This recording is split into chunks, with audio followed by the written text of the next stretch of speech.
Olá, minhas queridas irmãs, meus queridos irmãos do Centro Espírita Nosso Lar de Inoã.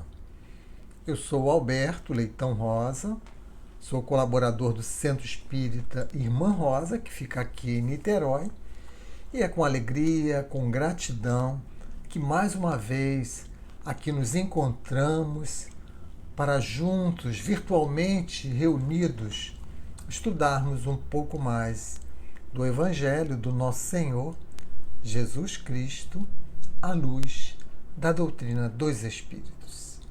E para que possamos sintonizar as nossas mentes e corações, vamos fazer a leitura de uma página e uma prece inicial para em seguida iniciarmos as nossas reflexões sobre o tema de hoje.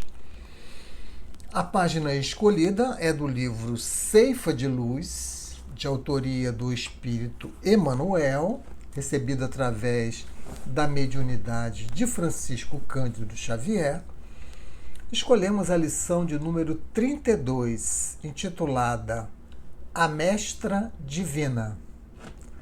Emmanuel vai tomar como epígrafe do seu texto o versículo 14 do capítulo 6 da carta de Paulo aos Efésios, um pequeno trecho deste versículo, onde Paulo registrou: estai, pois, firmes. E Emmanuel então vai comentar.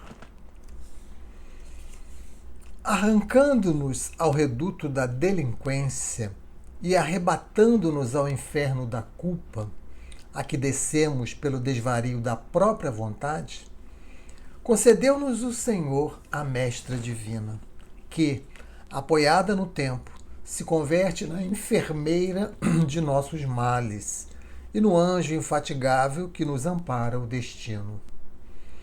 Paciente e imperturbável, devolve-nos todos os golpes com que dilaceramos o corpo da vida, para que não persistamos na grade do erro ou nos cárceres do remorso. Aqui, modela berços entre chagas atrozes com que nos restaura os desequilíbrios do sentimento. Ali, traça programas reparadores, entre os quais padecemos no próprio corpo as feridas que abrimos no peito dos semelhantes. Agora, reúne nos laços do mesmo sangue ferrenhos adversários que se digladiavam no ódio para que se reconciliem por intermédio de prementes obrigações, segundo os ditames da natureza. Depois, constrange a carência aflitiva no lar empobrecido e doente. Quantos se desmandaram nos abusos da avareza e da ambição sem limites, a fim de que retomem ao culto da verdadeira fraternidade. Hoje, refaz a inteligência transviada nas sombras, pelo calvário da idiotia. Amanhã, recompõe o buril de moléstias ingratas, a beleza do espírito que os nossos desregramentos no corpo transformam tantas vezes em fealdade e ruína. Aqui corrige, adiante esclarece, além reajusta, mais além aprimora.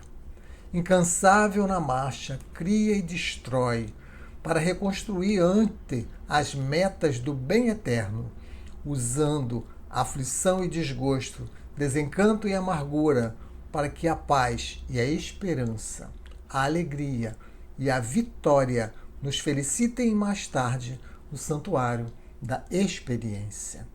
Semelhante gênio invariável e amigo é a dor benemérita, cujo precioso poder sana todos os desequilíbrios e problemas do mal. Recordemos, no recinto doméstico ou na estrada maior, ante os amigos e os desafetos, na jornada de cada dia, quando visitados pela provação que nos impõe suor e lágrimas, asserenemos o próprio espírito e, sorrindo para o trabalho com que a dor nos favorece, agradeçamos a dificuldade, aceitando a lição. Vamos orar.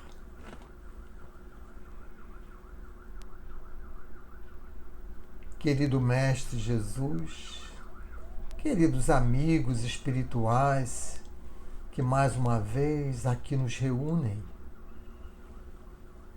neste momento reunimos os nossos pensamentos para rogar o amparo, a proteção, para a reunião que ora iniciamos, que possamos todos nós estarmos atentos às suas lições, que possamos estar vigilantes nas nossas atitudes, nas nossas escolhas, e que possamos, Senhor Jesus, com base nas lições que tantas vezes nos são trazidas nesta casa de amor e caridade, direcionarmos o nosso proceder, de maneira que pouco a pouco possamos encontrar um caminho mais feliz para vivenciarmos as experiências que o Pai nos encaminhou. Que a sua paz, Senhor Jesus, que o seu amor possa continuar a nos amparar durante esses momentos reflexivos. Que assim possa ser, com a graça do bom Deus. Graças a Deus. Graças a Deus. Narra Irmão X, através do livro Contos e Apólogos, na psicografia de Francisco Cândido Xavier, uma lição intitulada O Bendito Aguilhão. Irmão X nos fala que, certa feita, Jesus, atendendo a algumas indagações de Simão Pedro, no singelo agrupamento apostólico de Cafarnaum, discorria sobre diversos temas. Falava sobre a fraternidade, explicava que era preciso nós nos ajudarmos mutuamente, que não seria lícito nós nos combatermos para angariarmos as questões materiais, os patrimônios da vida, uma vez que éramos apenas usufrutuários desses patrimônios. E que deveríamos sim combater a inveja, combater a cobiça, combater o egoísmo. Deveríamos sim nos amparar no pensamento bem conduzido, nos amparar na prece, cultivarmos a paciência. E numa pausa natural que o Cristo fez, Simão Pedro então intercedeu. Simão Pedro fez uma pergunta ao Cristo. Dirigiu-se a ele e perguntou: Mestre, não seria mais produtivo para nós implantarmos o reino de Deus na terra, nós curarmos todos os doentes antes da pregação? Não é fácil ouvir a pregação quando o corpo está em chagas, quando há dores físicas. Filipe timidamente corroborou com a sugestão de Simão Pedro e acrescentou: de fato, Senhor, nós precisamos estar bem fisicamente para podermos assim gravar melhor as lições, termos um melhor aproveitamento. E outros apóstolos vieram trazendo a sua colaboração, incentivando, concordando com aquela sugestão de Simão Pedro. Jesus aguardou que o silêncio se restabelecesse e, louvando a piedade de todos, comunicou que na manhã seguinte eles iriam curar todos os doentes antes da pregação. Ora, foi uma alegria entre os apóstolos, porque o Cristo abraçou a ideia sugerida por Simão Pedro e todos saíram daquele encontro muito felizes. Na manhã seguinte, como programado, foi improvisado um gabinete às margens do lago para que os doentes fossem atendidos. E os doentes foram chegando em uma quantidade enorme. Eram cegos, paralíticos, obsediados, vinham trazendo um semblante carregado, vinham entristecidos, cabisbaixos, entravam pelo gabinete, Jesus impunha as suas mãos protetoras e generosas, os curava. E eles saíam do outro lado do gabinete, felizes, sorridentes, agora com uma nova postura. E nesse momento, Simão Pedro aproveitava para renovar o convite ao banquete espiritual que seria servido em breve. E diz: meus irmãos, aguardem, porque daqui a pouco Jesus vai trazer o seu verbo, vai falar da bondade de Deus, vai falar das leis de Deus, vai falar do céu, do infinito, das coisas boas que o Pai tem para nós. Mas os homens saíram apressadamente, se desculpando, agradecendo e se desculpando porque não poderiam ficar para a pregação. Uns diziam que precisavam voltar para o lar porque a família o aguardava, outros diziam que precisavam retomar o trabalho material, e as desculpas foram se multiplicando. De sorte que, ao final, todos os doentes foram curados e restaram à beira do lago apenas Jesus e os seus 12 aprendizes. Um silêncio se estabeleceu naquela assembleia. Simão Pedro lançou um olhar entristecido para Jesus. Jesus então acrescentou: Pedro, estuda a experiência e guarda a lição. Nós podemos aliviar a dor, mas a dor foi produzida pelo próprio homem. E é a dor que o impulsiona para planos mais altos. E arrematou, sorrindo, que a carne enfermiça é remédio salvador para o espírito envenenado.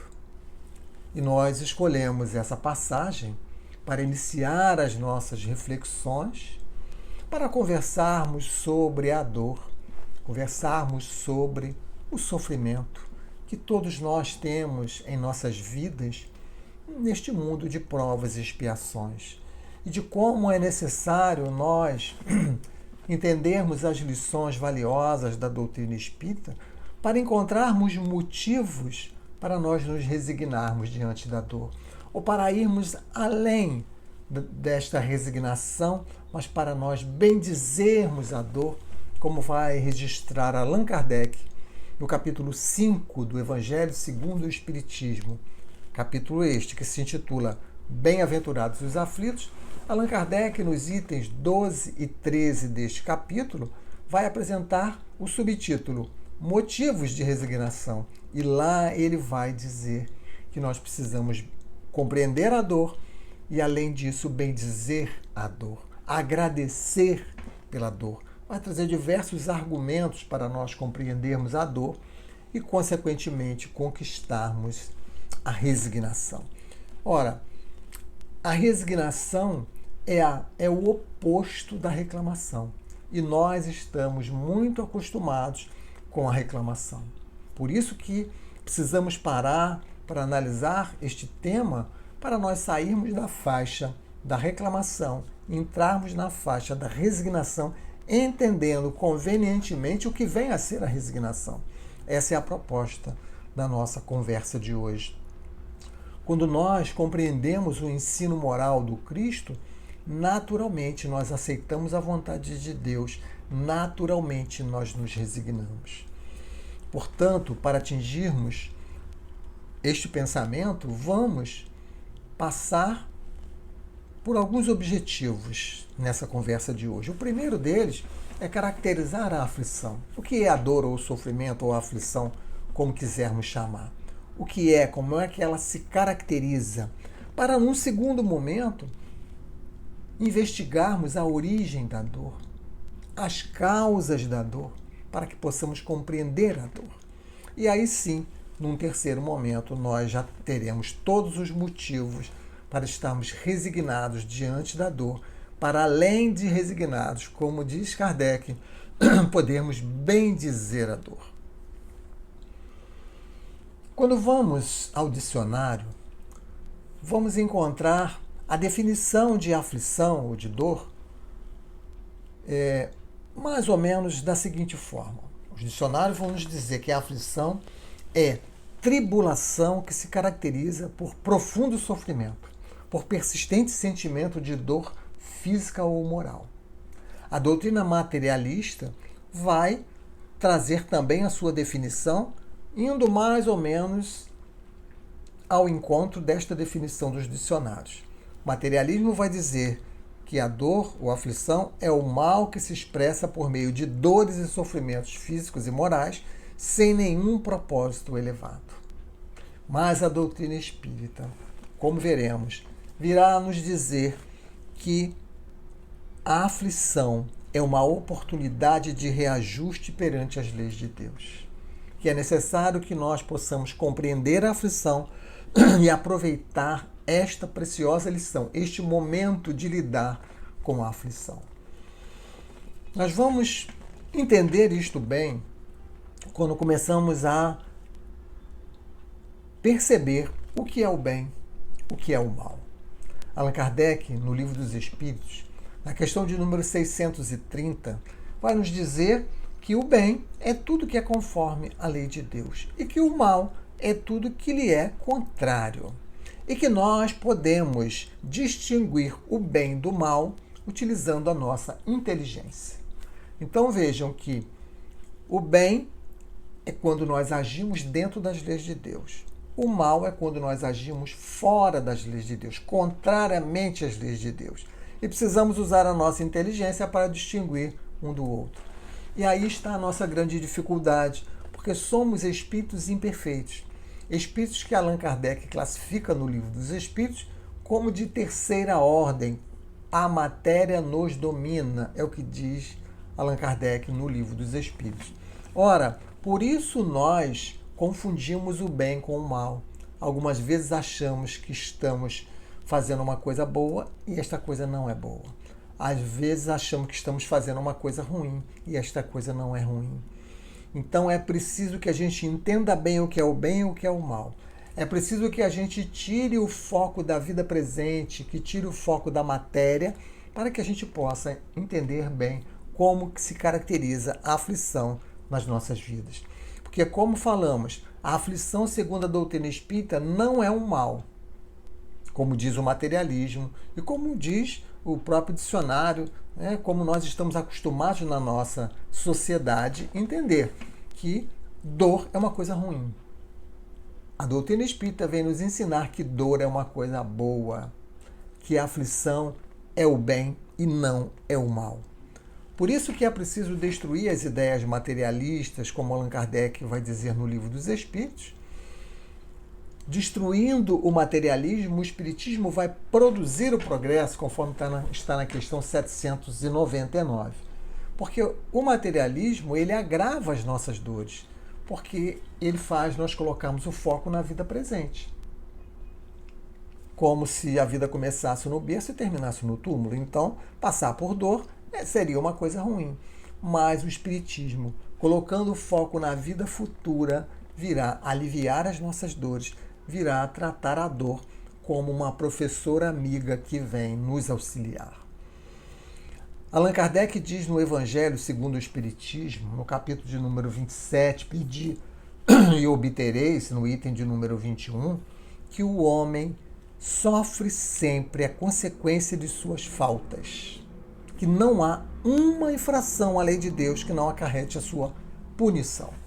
E aqui já precisamos parar para entendermos algumas coisas que algumas vezes nós confundimos, né?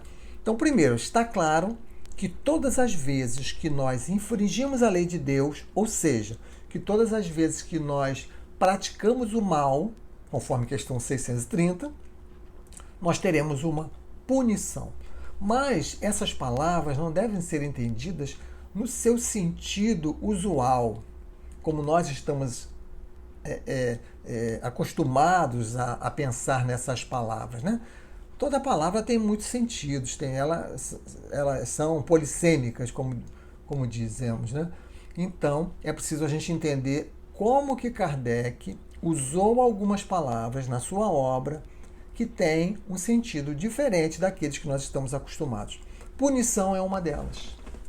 Porque para Kardec, punição é uma ajuda que o Pai nos dá para nós corrigirmos o nosso erro.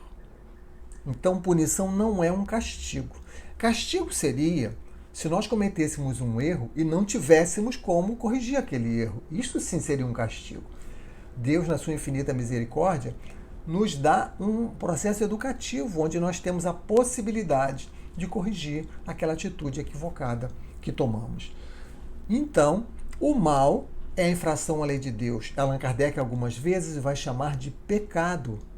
Então, sempre que nós virmos a palavra pecado nas obras de Kardec, entendamos que é uma infração à lei de Deus. E não aquele sentido que nós estamos acostumados de ser uma violação a um preceito religioso. Não é isso.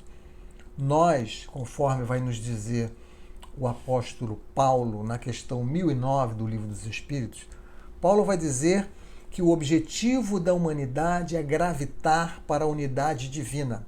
Nós estamos numa órbita tendo como foco a unidade divina, tendo como foco Deus. Todas as vezes que nós cometemos um pecado, ou seja, infringimos a lei de Deus, nós saímos desta órbita.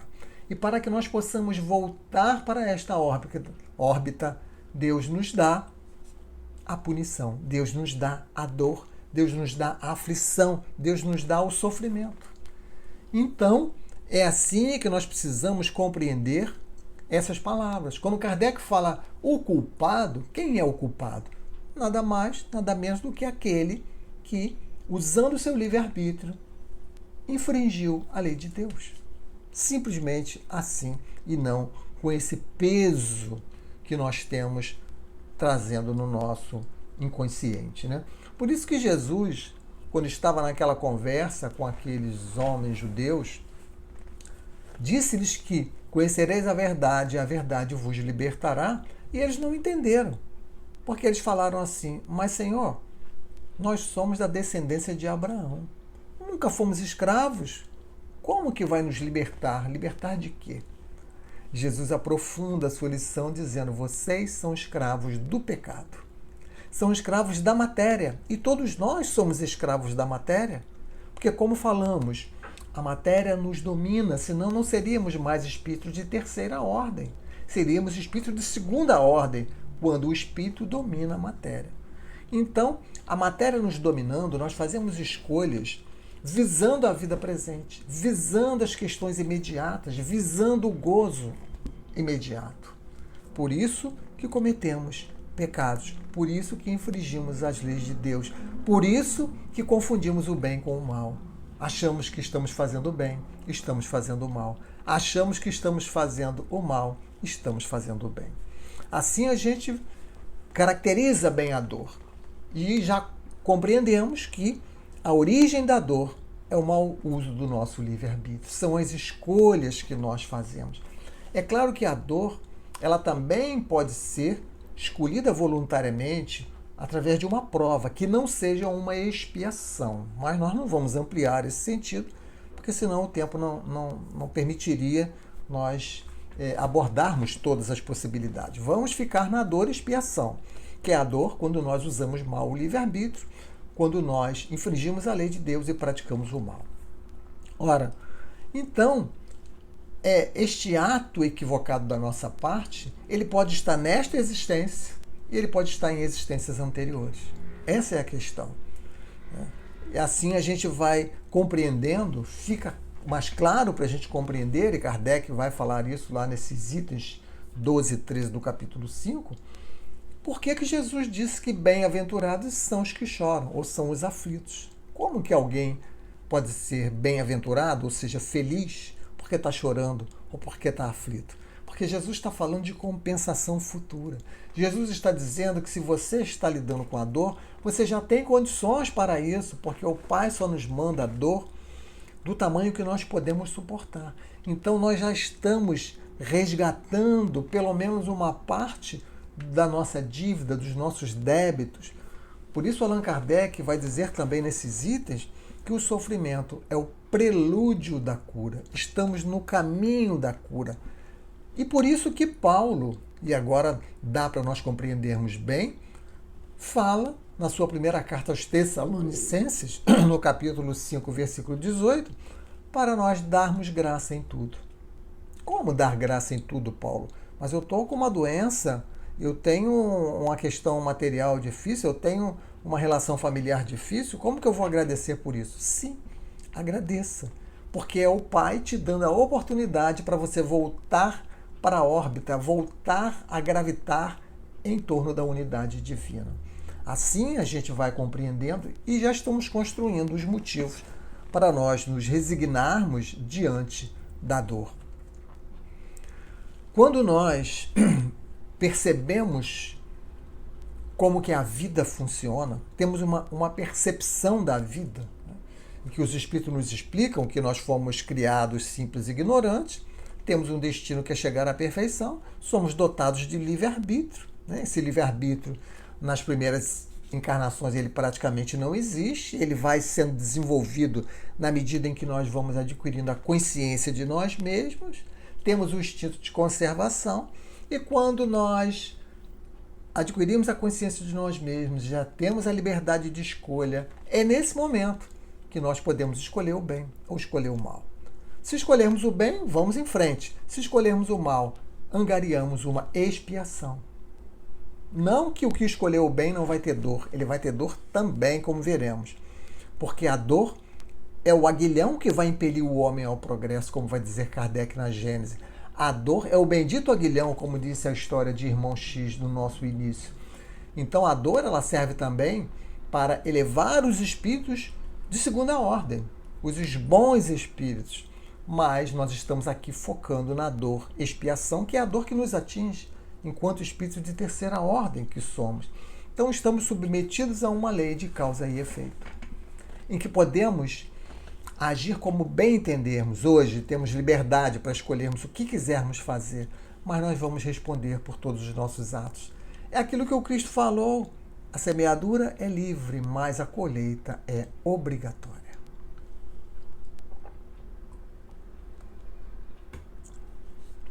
Então, é assim que vai agir a lei de causa e efeito. Porque nós estamos escolhendo a todos os momentos da nossa vida. Viver é escolher. Todos os dias, às 24 horas do dia, de alguma forma nós estamos fazendo escolhas. Apesar de nós acharmos até que não. Porque não fazer uma escolha já é uma escolha. Deixar a vida nos levar é uma escolha. Então nós estamos a todos os momentos fazendo escolhas e vamos ter consequências dessas escolhas que fizemos. Isto é a lei de causa e efeito. Isto é aquilo que o apóstolo Paulo disse na sua primeira carta aos Coríntios, no capítulo 6, versículo 12. Tudo me é lícito, mas nem tudo me convém. Tudo me é lícito quer dizer, eu posso experimentar o que eu quiser, eu posso agir da forma que eu bem entender.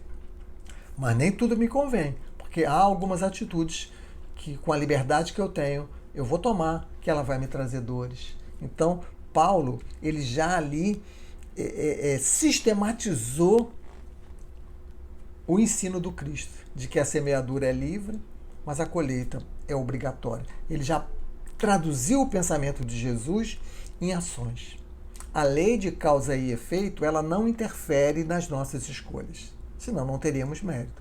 Mas ela vai interferir sim, vai atuar sim nas consequências dessa escolha. Por isso que nós temos aflições, por isso que nós temos dores.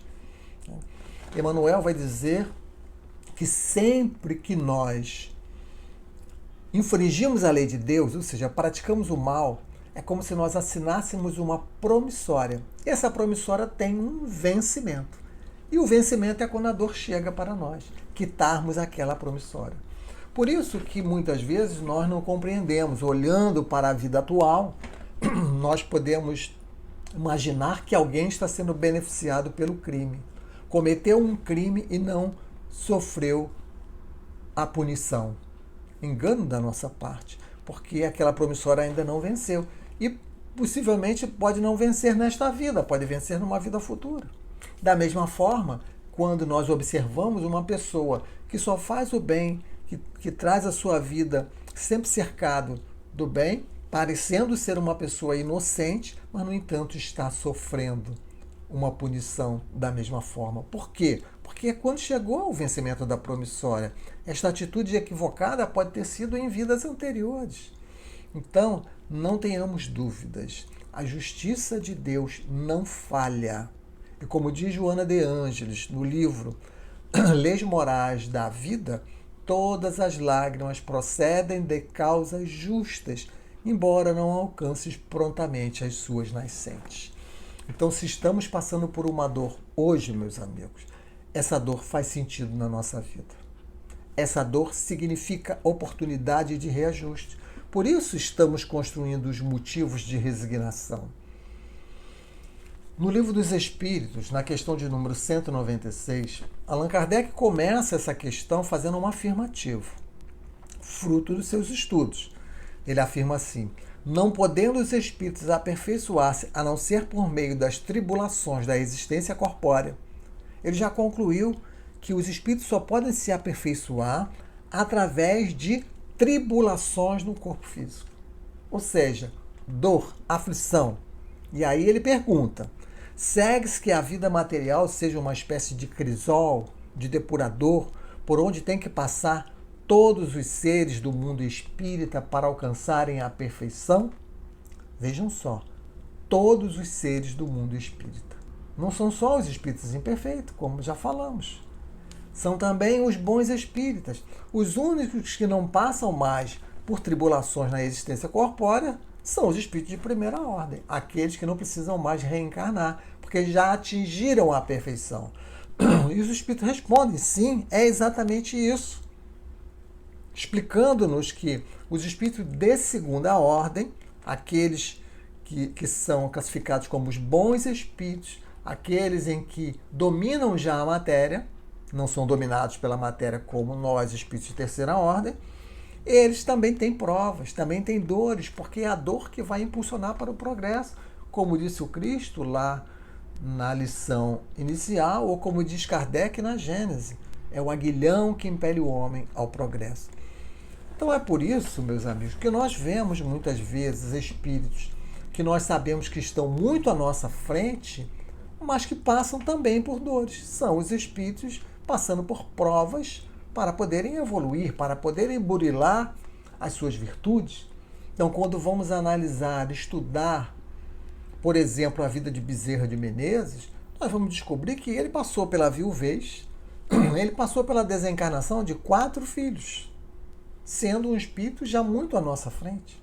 Quando vamos estudar a vida do Dr. Marsh, Guilherme Taylor Marsh, nós vamos perceber que ele conviveu com uma doença praticamente a vida inteira, que o paralisou, a tabes dorsalis, passou pela desencarnação de 2 filhos. Então são espíritos que nós vimos na presente encarnação, na encarnação a última que nós tivemos notícia, só fazerem o bem, usarem o seu livre-arbítrio só para fazer o bem, mas ainda assim passaram por dores. Então, assim a gente vai consolidando assim a gente vai consolidando os nossos motivos para nós nos resignarmos diante da dor, para nós bendizermos a dor, para nós pararmos de reclamar da dor. Herculano Pires, no livro O Mistério do Ser ante a Dor e a Morte, traz também um trechinho que nos ajuda a compreender o papel da dor. Porque ele vai dizer assim: sofre a pedra, sofre o vegetal, sofre o animal e sofre o homem, em cada curva implacável do desenvolvimento e de suas potencialidades. Então aqui Herculano está nos falando do sofrimento para desenvolver potencialidades. Então é assim que nós vamos nos reajustando com a lei de Deus, é assim que nós vamos desenvolvendo as nossas potencialidades, quando não temos mais que nos reajustar com as leis de Deus. Então isso tudo fica muito claro, né? Isso vai consolidando os motivos para nós nos resignarmos diante da dor, né?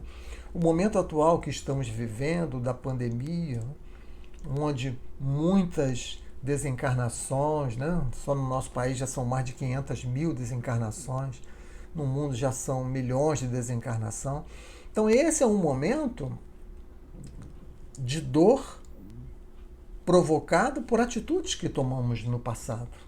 Não é um castigo de Deus, É uma bondade de Deus nos enviar um instrumento para acelerar o progresso e para poder nos possibilitar reajuste nas nossas atitudes. Herculano, ainda nessa obra que citamos, O Mistério do Ser ante a Dor e a Morte, vai dizer assim: devastamos a terra, poluímos a atmosfera, liquidamos as defesas ecológicas naturais, envenenamos o céu e o mar. As perspectivas de novas dores são muito maiores. Aumentamos muito nossa capacidade de produzir novas formas de dor. Parece evidente que, mais do que o acaso ou o destino, somos nós os produtores dos males que nos afligem. Então, a pandemia vem para nós mudarmos esse comportamento egoísta de devastar a terra, de poluir a atmosfera, de liquidar com defesas ecológicas, de envenenar o céu e o mar. A nossa forma de nos relacionarmos com a natureza, a nossa forma de nos relacionarmos com o nosso próximo, a nossa forma de nos relacionarmos conosco mesmo. Quando infringimos a lei de Deus, virá o sofrimento para nos ajustar. É claro que neste cenário também aí estão incluídos espíritos que estão sofrendo esta mesma dor, não por expiação, mas sim por provas, como nós já falamos. Então, há alguns espíritos que não têm mais o que expiar, que estão aqui participando de todo esse quadro de dor. Eles não têm nada mais para expiar, mas eles têm que passar por provas para poderem progredir, para poderem, como disse Herculano, desenvolver as suas potencialidades. Então, não sabemos, né, quem está na expiação, quem está na prova. A dor existe em ambos, tanto na expiação quanto na prova, e é importante que nós, então, tenhamos consciência para estarmos vivenciando a dor que bateu na nossa porta de uma forma resignada, bendizendo a dor, como vai dizer Kardec. Então, meus amigos, usar bem o livre-arbítrio é a regra para nós reduzirmos as nossas dores, né? Aplicarmos em algo saudável dentro da nossa existência, saindo do egoísmo, tendo atitudes que sejam mais condizentes com as leis de Deus. Já compreendemos que toda dor procede de uma causa justa, que a dor é uma conexão há uma conexão entre a dor e o erro. Já compreendemos isso. Evidentemente que também a dor há uma conexão com o erro, mas não necessariamente precisaríamos da dor. Poderíamos fazer uma conexão do erro com o amor. Mas, como nós vamos adiando, o Pai, vendo que nós não temos potenciais para resgatar o erro com amor, ele nos manda a dor, porque ele nos ama e ele quer que nós andemos na nossa vida evoluindo, né? Então, nós poderíamos resgatar os nossos erros no campo do amor ao próximo. Sem dúvida que poderíamos. A doutrina espírita nos explica isso. Mas, na maioria das vezes, nós optamos por resgatarmos nas penitenciárias da dor.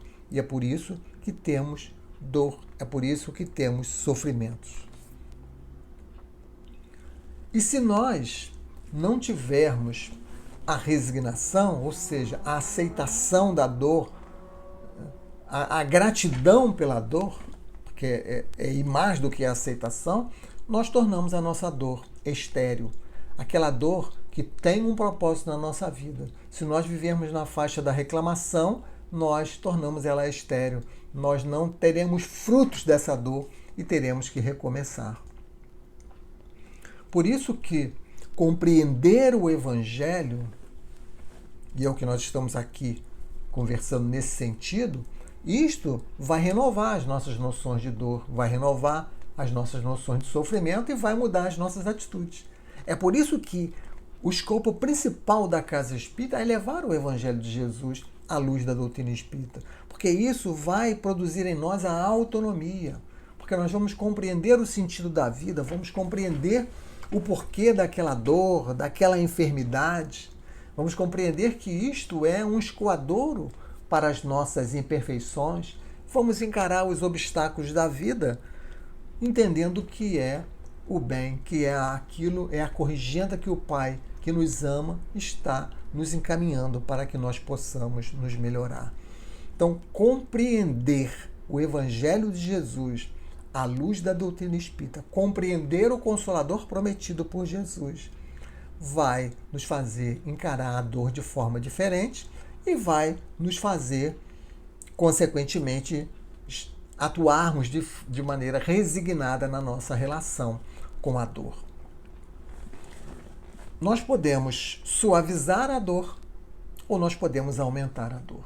Quando nós nos resignamos, nós suavizamos a dor.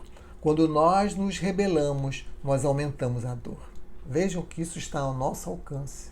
Há muitas dores que não vieram programadas do plano espiritual. São dores que aqui nós angariamos por conta das nossas atitudes. Veio uma dor convenientemente dimensionada do plano espiritual. Na nossa relação com essa dor, se é uma relação em que nós vamos para a reclamação, para a lamentação, para a vitimização, que vai reduzindo a nossa autoestima, quando nós vamos buscar fugas, fingindo que aquela dor não existe, vamos aí buscar fugas sem discernimento, sem moralidade, vamos para as drogas, vamos para o sexo, vamos para o jogo, vamos para um monte de outras coisas, nós vamos aumentar as nossas dores. Quando nós ainda estagiamos nos sentimentos de inveja, de ciúme, de ambição, tudo isto vai aumentando a dor que veio dimensionada do mundo espiritual corretamente. Então vejam como é algo que nós devemos ter sabedoria para nós podermos viver bem, nos relacionar bem diante da dor, enfrentarmos bem a questão da dor, né? Moderando os nossos desejos com foco no hoje, pensando como Jesus nos fala na vida futura. Então, essas são reflexões que vão nos trazer calma, vão nos trazer resignação para nós podermos enfrentar os momentos de dores.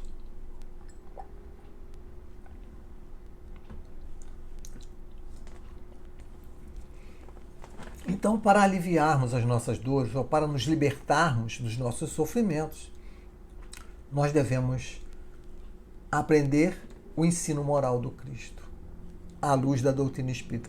Allan Kardec, lá no Evangelho segundo o Espiritismo, na introdução desse Evangelho, ele vai dizer que o ensino moral do Cristo é um roteiro infalível para a felicidade por vindoura.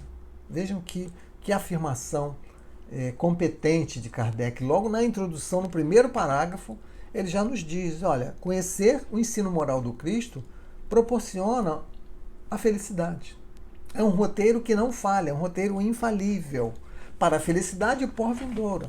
Porque conforme nós vamos conhecendo o ensino moral do Cristo, nós vamos mudando as nossas atitudes, nós vamos mudando a nossa visão sobre a vida, sobre as dores, sobre o sofrimento e vamos, consequentemente, tendo atitudes diferentes, buscando as atitudes no bem, buscando viver na faixa do bem, buscando praticar todo o bem que está ao nosso alcance, buscando estudar, conhecer, porque somente assim nós vamos mudar as nossas convicções, nós vamos fazer reflexões que vão nos levar a atitudes diferentes, então nós vamos no caminho da felicidade. É isso que Allan Kardec vai nos apresentar. Allan Kardec vai corroborar com tudo isso quando ele, na questão 133A do Livro dos Espíritos, ele pergunta: de que serve aos espíritos terem seguido o caminho do bem se isso não os isenta dos sofrimentos da vida corporal? É como falamos, aqueles espíritos que saíram de um estado de simplicidade e ignorância, quando foram desenvolvendo o livre-arbítrio, passaram a fazer escolhas e escolheram o bem, nunca escolheram o mal, sempre escolheram o bem, o bem, o bem, o bem. Consequentemente, não passaram pela terceira ordem dos espíritos imperfeitos, foram diretamente para a segunda ordem, mas lá, como bons espíritos, eles têm sofrimento. E Kardec pergunta, para que serve então esse sofrimento, eles terem feito sempre o bem, se não pode se isentar do sofrimento? E os espíritos respondem, chegam mais depressa ao fim. Vejam só, quanto tempo a gente desperdiça porque fazemos escolhas ruins e temos que passar pelas expiações. Aquele que fez escolhas boas não precisou passar pelas expiações, mas isto é raridade, como vamos ver no Livro dos Espíritos, isto é exceção. A maioria faz o que nós estamos aqui fazendo. Escolhemos ora o bem, escolhemos ora o mal, ora o bem, ora o mal, e isso nos dá expiação, e o tempo para chegarmos à perfeição demora, e a dor demora, né? Nessa questão, os Espíritos vão dizer: quanto menos imperfeições, tanto menos tormentos. Então, se nós queremos nos libertar do sofrimento, nós temos que reduzir as nossas imperfeições. É a receita que os Espíritos nos dão. Porque normalmente nós temos atitudes imaturas. E aqui agora já nos encaminhando para a conclusão do nosso estudo, né? Nós temos atitudes imaturas, em que nós nos rebelamos contra a dor, em que nós, com isto, aumentamos a nossa dor, que é um método ineficaz. Ou então, muitas vezes, nós fingimos que não estamos vendo aquela dor. Vamos postergando aquela dor e vamos colocando embaixo do tapete aquela dor. Não vemos, fingimos que não vemos, não enfrentamos. Porque precisamos ter coragem para examinar a dor, enfrentar a dor e se perguntar: para que essa dor está vindo na minha vida? Isto é que vai nos propiciar a paz. Mas quando nós tomamos o caminho da reclamação, da ira, da violência, nós aumentamos a dor. Joana de Ângeles vai dizer no livro Plenitude o que é resignação. Ela vai colocar um adjetivo à palavra resignação e ela vai falar em resignação dinâmica. Não é a resignação daquele que diz: tá bom assim, então tá. Não é isso. Resignação dinâmica, no livro Plenitude, Joana vai definir: é a aceitação do problema com uma atitude corajosa de o enfrentar e remover-lhe a causa. Veja só. Então, é uma submissão ativa daquela dor. Eu tenho essa dor, eu compreendo que o Pai é justo, eu aceito essa dor, mas eu não quero mais ela. Eu quero acabar com essa dor. Como é que eu faço? Que atitudes devo tomar para poder me libertar desta dor? Então, isso tudo é fruto do entendimento da vida. Quando nós vamos submetendo, então, as aflições, entendendo as aflições como justas, como necessárias à nossa evolução. E a aflição vai durar o tempo que nós precisarmos para nos melhorarmos, né?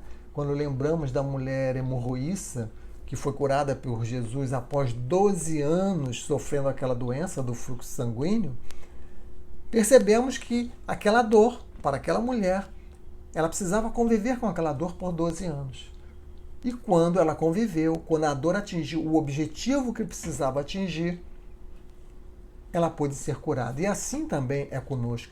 Todas as nossas dores são passageiras, mas o tempo que ela vai ficar conosco é o tempo que nós precisamos para nos melhorarmos. Depende do tempo que nós vamos gastar. Então, quanto mais rapidamente nós nos melhorarmos, mais rapidamente a dor vai atingir o seu objetivo. Por isso que Jesus dizia: vá e não peques mais. Porque todas as vezes que nós pecamos, nós renovamos a dor. Todas as vezes que nós infringimos a lei de Deus, nós angariamos uma nova dor. E para nós concluirmos a nossa reflexão, vamos lembrar de um processo da natureza para mostrar como que a dor é útil nas nossas vidas. Estamos falando de como que uma ostra produz uma pérola. A natureza nos ensina, porque a ostra possui uma camada interior extremamente polida. E qualquer objeto que entre na ostra causa-lhe um arranhão, causa-lhe uma ferida. E o que a ostra faz de uma forma natural, quando um grão de areia entra dentro dela, é produzir uma substância que se chama nácar e vai envolvendo aquele grão de areia com essa substância de tal maneira que ele para de arranhar a sua superfície. Então, este grão envolvido em muitas camadas de nácar dá origem à pérola. Assim se forma o produto da dor, é a pérola, né? Mostrando, como disse o Cristo lá no início, na nossa história do irmão X, que a carne enfermiça é remédio salvador para o espírito envenenado. Uma ostra que não foi ferida não produz pérola. O homem que não tem sofrimentos, se não tivesse sofrimentos na sua vida, ele não progrediria. Então, esta lição da natureza dá para nós encerrarmos as nossas reflexões, agradecendo pela atenção de todos, mas acima de tudo, desejando que nós possamos utilizar essas lições de forma sábia, fazendo aquilo que está ao nosso alcance, porque ninguém vai nos salvar, nós é que vamos nos salvar através da nossa mudança de atitudes, para que possamos assim irmos sendo pouco a pouco mais felizes e irmos galgando a escala evolutiva para a qual nós estamos fadados de chegarmos à perfeição. Muito obrigado pela atenção de todos. Que Jesus nos abençoe. Vamos agora fazer uma prece para nós encerrarmos as reflexões de hoje.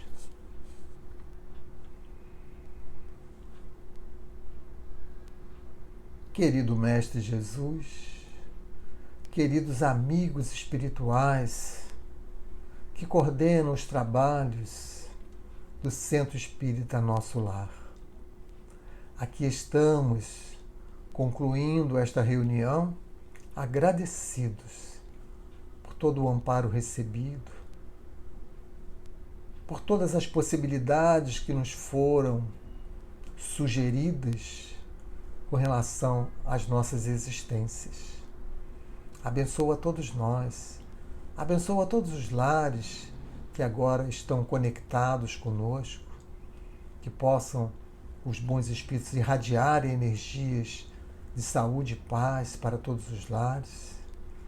E abençoa-nos, Senhor, para que possamos ter a sabedoria para enxergarmos nas suas lições, como disse o seu apóstolo, o roteiro infalível para a felicidade. Muito obrigado, Jesus. Muito obrigado aos amigos espirituais. Abençoa-nos, protege-nos, Senhor. Mas esta vez, que assim possa ser, com a graça do bom Deus. Muita paz a todos.